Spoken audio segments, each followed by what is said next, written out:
Alright, so what's going on, guys? It's been a while since I've done a video, mainly because my life has been a bit hectic, but I want to get back to making these just because it helps me physically do the projects. When I record and actually do this, I'm actually forcing myself a bit to do it, and I've been a bit lazy since the last video. I haven't really done much, but lately I have been doing a little bit of work on the car navigation project, so I kind of want to give you an update, but also just record it so that way I'm kind of pushing myself to do it, but also in the off chance people actually watch the videos, I can get feedback, and as well as learn what I might be doing wrong, any improvements I can make, all that stuff.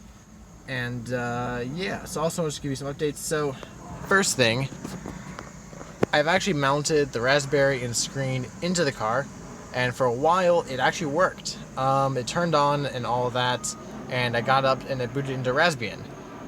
Unfortunately, I powered on the car once and turned it off before the Raspberry fully turned on, and I'm pretty sure I corrupted the SD card in the Raspberry, so it doesn't work. I've attempted to redo it and put the SD card into read-only mode for the boot partition, and put it back in, and it's not been booting correctly.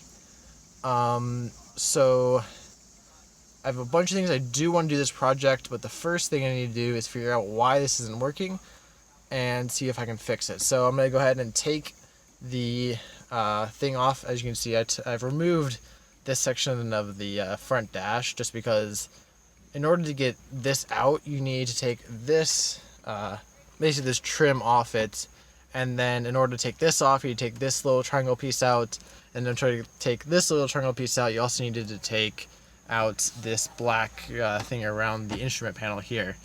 So I've just kind of removed a step. I just took this out, have kept it out, that way I can keep popping this on and off, and it's making my life a little easier. So let me get it out, and then I'll show you some of the stuff I have done since the last video.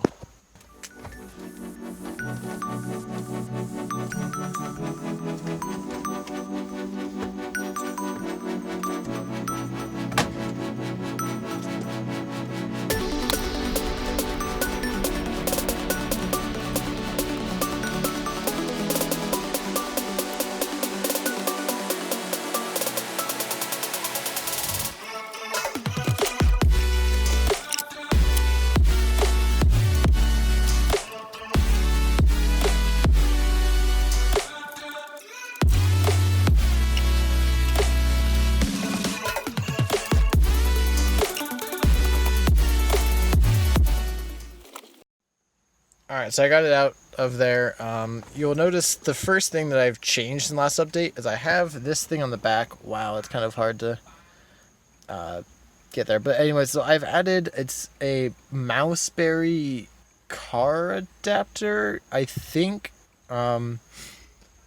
Basically allows me to plug some wires into the car harness that I have right there, and it will convert the 12 volts from the battery to 5 volt, or to I think it's what, 5 volts? Yeah, 5 volts to the Raspberry Pi, and provides some USB ports as well, which are really nice, as well as it takes in the signal from the car being turned on.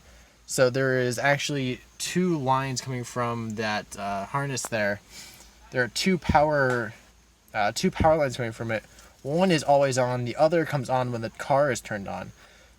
So it uses that to be able to send a signal via these blue and white wires to the Raspberry, and to tell it to turn on or turn off based upon whether or not both of those wires are receiving 12 volt power or one or whatever. So that's also a nice little nifty thing. That was to help me not corrupt the SD card, but of course, I said I did anyways, so it wasn't a foolproof solution. But anyways, it's kind of nice. It's a little expensive was my only concern, but honestly, it's kind of nice. If I did this project again, I might not use it. I might just try and do something else. But anyways, it is what it is. So it worked well enough. And also, you'll notice that there's this wire going back here. I actually, let's see if I can get it down there. You can see the OBD2 scanner. I actually got it threaded through the car a bit and coming up here. And it's actually plugged into the Raspberry in the back here. Kind of hard to see. But, yeah, so those are the two kind of modifications I made so far. Everything else is kind of the same. It's just the Raspberry screen. It's all mounted in there. It works all good. So now what I'm going to do is let me set this down real quick, if I can set this down. What I have is this USB tester. Basically, it'll tell me the voltage and current stuff going through it. So I'm going to use this to try and get some readings from the Mouseberry here to make sure that the current and whatever I'm drawing is still producible by the car and by this Mouseberry. It should be. There should be no reason why the car wouldn't be able to provide enough the power I need, but just to rule out that the issues I'm currently having aren't due to the power being drawn from the car, I'm going to try this. So let's give this a shot. Alright, so this might be hard to record for me, but I've got it plugged in. I have the tester here. I had to redo some of the wiring, but I have the tester in here. So let me power on the car and let's see what the readings I get are.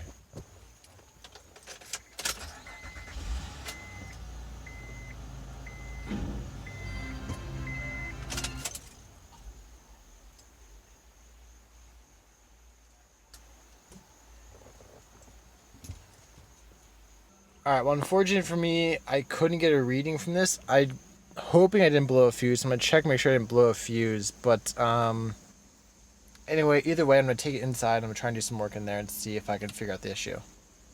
Okay, so I just finished up testing the nav unit that I've been making there. I wanted to take a second and go back to what I said at the beginning of what I'm doing these videos for again. So, basically, these videos have been really helping me just do the projects. By making these videos has been helping me to motivate me to do these projects and to continue doing them and also to do more.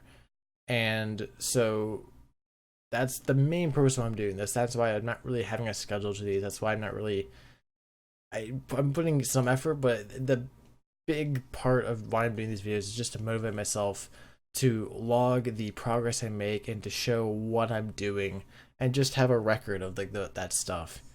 And on the off chance if people do watch and I can get feedback, that feedback people give me, just, whether I'm making mistakes or whether there's something could be improved or I have questions that someone would be able to answer. That's also why I'm doing these videos. But anyways, before I get back to doing the nav unit, I want to kind of go over, what other progress I have made, not necessarily physically, but kind of knowledge-wise. So I had found some wiring diagrams here, as you can see. This is a wiring diagram for my car and for the nav unit specifically, which is right here. As you can see, the ACC here is, I believe that is the power when the car is on, whereas the plus B here on, slot 1 there, that is the always on. And of course you have ground here for 10. So those are what those three are. I've been trying to do some research and figuring out what the rest of these pins are. That way, I actually went out and I bought this. This is like a breakout for the pins on the Raspberry for the top. Basically, it's just, let me take it out here. Basically, it's just like a little ribbon cable that has the holes where you put it on the Raspberry, and then it goes to these cables here. And my plan was to basically take this, cut it in half, and then basically solder these into the pins that I would need on here. That way I have the pins going from the harnesses in my car to this and then into the Raspberry via a nice kind of little hat thing that goes on top of the pins. So that was kind of my plan for the future. And before I did that, I wanted to see if I could figure out what the pins are in that harness to better prepare what pins would go to what in the Raspberry. And so I had already known about these three. These two here I still need to verify first, but it looks like this is the illumination from the interior lighting system. Basically, one, if the lights in the car are on, I think, or the headlights, I would hope that's how the device knows when they'd be in like the dark mode for at night or the lighter mode for day driving. I'm hoping that this is what this is. However, it might just be tied into the interior lighting, which getting sidetracked here. Side note, I've learned a lot of random things about this car. One, I've learned that the power for this display unit is tied into the interior lighting. So if I blow the fuse for it, all the interior lights won't go. Why is it tied like that? I don't know. That seems kind of weird to have these lower powered lights being on the same um or the same line as this kind of more powerful nav unit, but it beats me. And then also I learned, I mean, I guess this is kind of more self-explanatory, so I'm talking about it, is that the nav unit that I have in there is basically just a glorified monitor. And I'll kind of get to that in a bit with some of these other pins. But for a long time I thought like that nav unit was actually like the power behind it. Turns out the actual like brains of the navigation unit is actually under one of the passenger seat. That's where you updated it, and that's where everything is. I just thought that was kind of how you updated and stuff, but no, that's like the brains is like somewhere else in the car. I think what you put in that center console is like just a glorified display or navigate or monitor. So and then also just this is on well, it's sort of relevant to what I'm doing, but when I took out the nav unit, there is that trim that's around it that I had to take out in order to get to the nav unit to take it out. And I found out that on that trim is the button for the hazards. If you don't have that button plugged in, you can't use your turn signal. Apparently that button is a part of the full circuit of the turn signals, and if it's not plugged in, the circuit's not complete and you can't turn your turn signals on. That kind of didn't make sense to me. I found that really weird. But again, this is another random thing I learned about my car as I was doing this project. It doesn't really do anything to me, but I just found that very interesting and just kind of awkward in how they designed that. But anyways, so back to the actual wiring on here. So again, so these two I'm going to guess are for the illumination to tell when that the lights are on. I'm not sure if that is just the interior lights or they're also like the headlights and stuff like that. We'll see. I'll find that out. Power. The nav security and the radio security, this one goes to the audio unit, this one goes to the navigation controller essentially. Those I know there's, it says security, but what that security entails I don't fully know. So I guess I'm still unsure about those. These two buses, my guess is their communications, so this is ECU bus. My guess is going to be it's the electrical control unit, not the engine control unit. Electrical would make a little bit more sense to me, however, I'm not fully sure. But I believe these two are tied together in just how the monitor talks to the rest of the car via, I believe it's, I forget what it's called now. There's some protocol, I forget the protocol is. I looked into it a bit, but I believe that's how the display unit talks to the rest of the car via that protocol, as well as I also have learned that the monitor is in control of the clock in the car. So my main clock, it still runs. However, I'm not sure if it was the display unit or it was the display unit then connected to the audio unit is what controlled how the clock received like daylight savings time changes. Again, going back to the whole circuit thing, this could very well be part of a circuit. So where now that I've broken that circuit, the internal communications from the nav unit to the clock on the audio unit doesn't work because I've broken that chain. Again, I don't fully know, but just some guesses. Again, if anyone knows anything about what these could possibly be, feel free to mention them.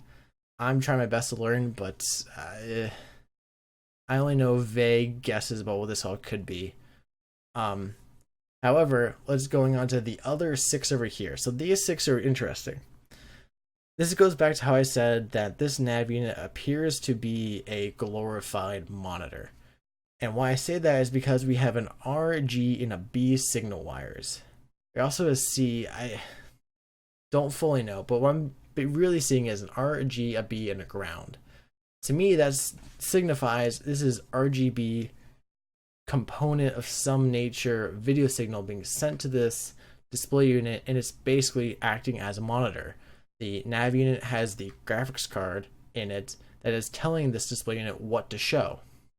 And of course, it's touchscreen, so it has to send information back to the nav unit about, what is it doing, where do they touch and whatnot. But in the same way that, get this here, this screen here is a display for the Raspberry. The Raspberry sends it through a ribbon cable. So whatever that protocol with the ribbon cable is, it sends information, and then I can touchscreen on this, and that this touchscreen sends information back to the Raspberry about where it was touched and whatnot.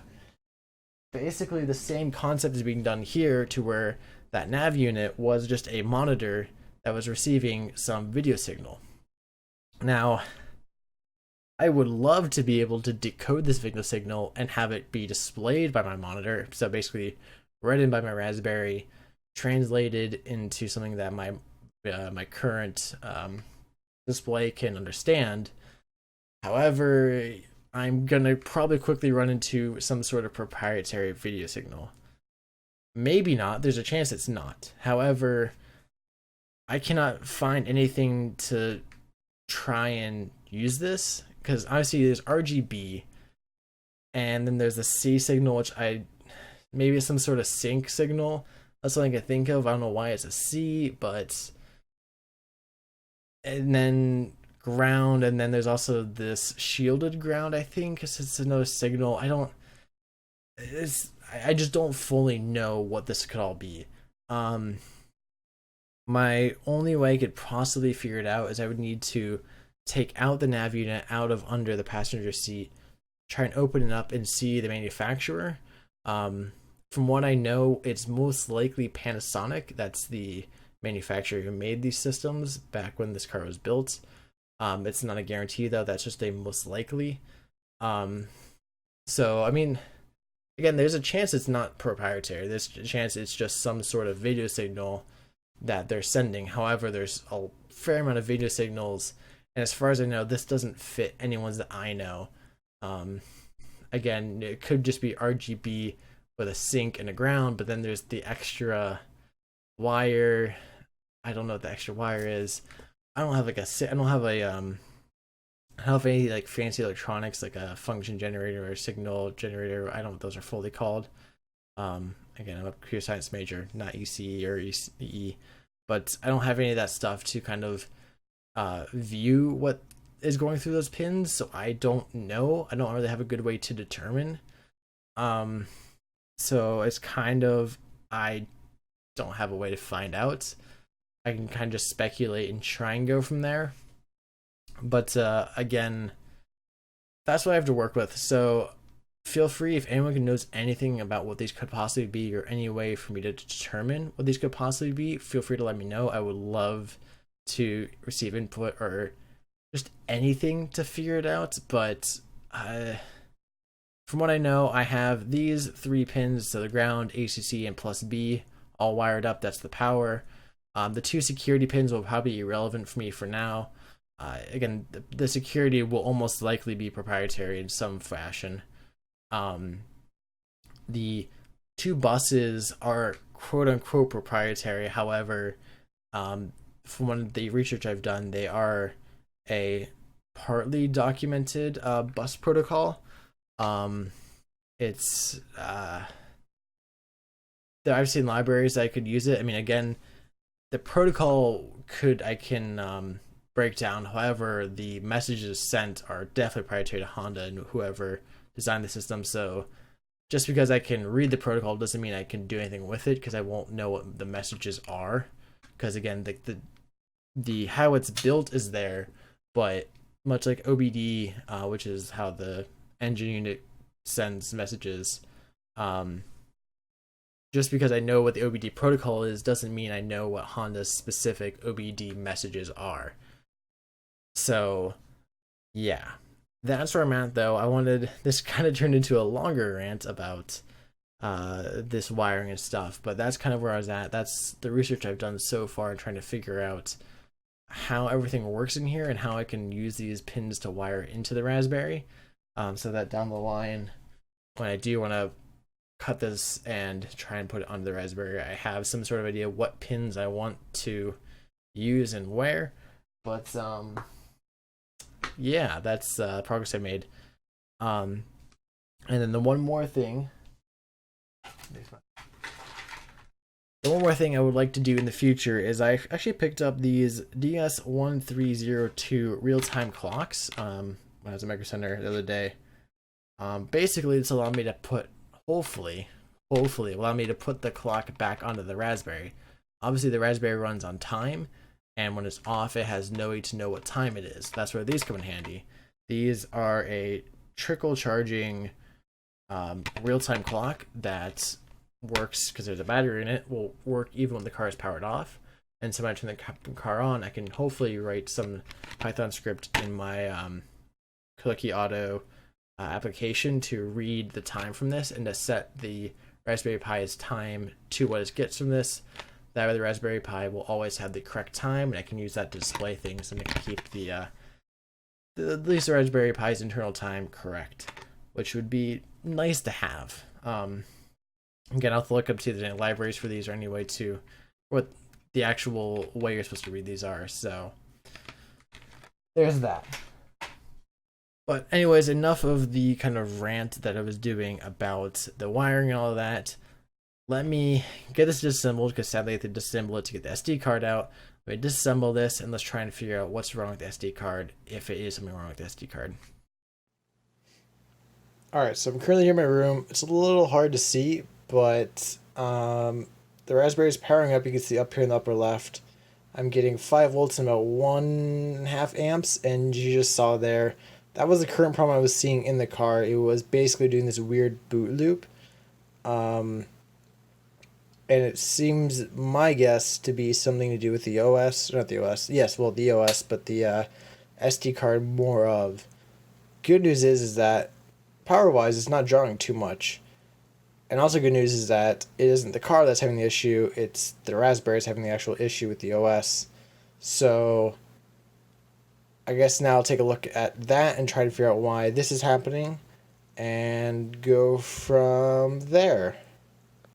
Alright, so it's actually a few days later, but I finally got the OS reinstalled onto the Raspberry here. I reset up the read-only root, so let's hopefully reinstall this and hope that it will power up and work this time.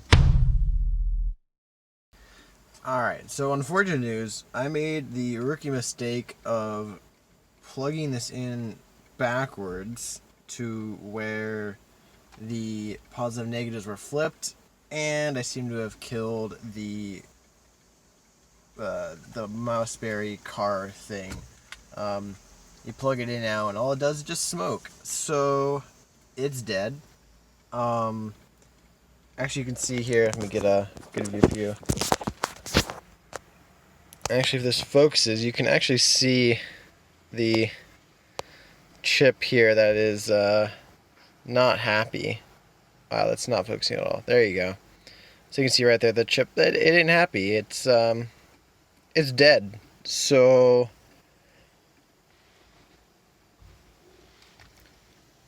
unfortunately for me, now I got to figure out a new solution. I'd rather not buy another one of these because they're. Let me flip this back over. I'd rather not buy another one because they're not really cheap. But yeah, I gotta figure something out now. So I'm so dumb.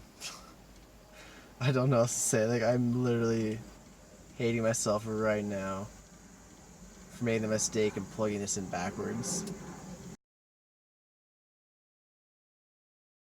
I guess until next time, hopefully I'll see you guys again. This project might just go on the back burner until I can, I don't know. Thank you guys for watching. Hope you guys enjoyed. I'll see you later. Peace out.